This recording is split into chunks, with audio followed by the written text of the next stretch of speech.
Hello and welcome back to another FH tutorial.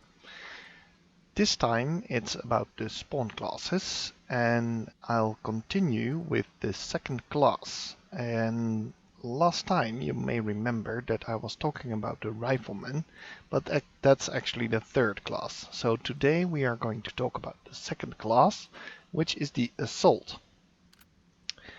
When you spawn, you can choose from 7 different classes, and last time we were talking about the recon class or the scout class, and today we will talk about the assault class, which is the second from the top. You can also see the icon over here, which has a big arrow and some small arrows around it, which is symbolizing the spray of bullets that is coming out of the main weapon of the assault class. Okay, so let's go over this kit. The first weapon is a knife, and if you remember the video about the scout class, there was a bayonet for the melee attack, and that's because the scout has a rifle. And of course the assault class doesn't have a rifle, so it's also would be a bit weird for him to have a bayonet. So instead he has a knife, a fighting knife, like this.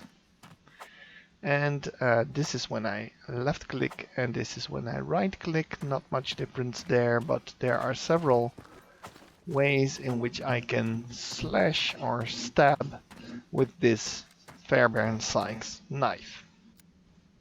Okay. Then we go on to the main weapon, which is the submachine gun.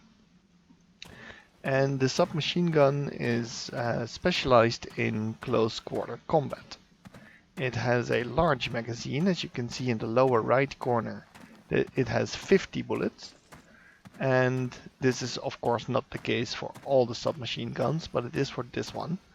And the intention of this gun is to fight in close quarters, like in a room like this. You can easily sweep this room clean with a weapon like the Thompson. So, as to demonstrate, this is how the bullet impacts are like when you are firing in a longer burst. And this is the best when you are pretty close to your opponents. And the Thompson is specialized in this way of fighting, like all submachine guns, which you can see very nicely in this clip. Yes, it's blinking. He's on MG.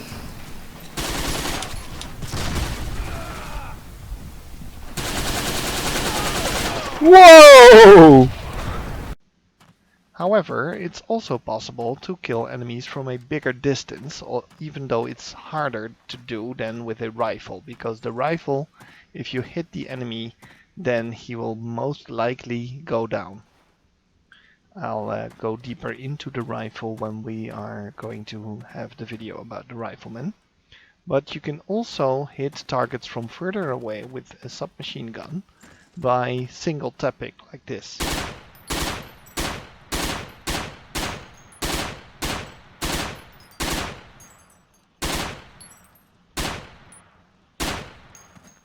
So, and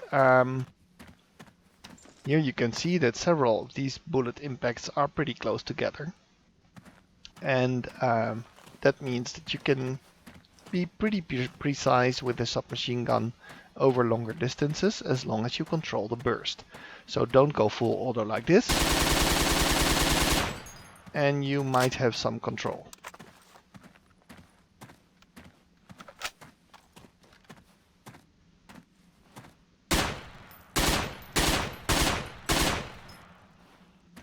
Nice. It's not very easy to kill an enemy over longer distance with single shots like this, but short bursts will work especially on enemies that are already wounded. you can see that the Thompson is actually pretty okay on longer distances in this clip.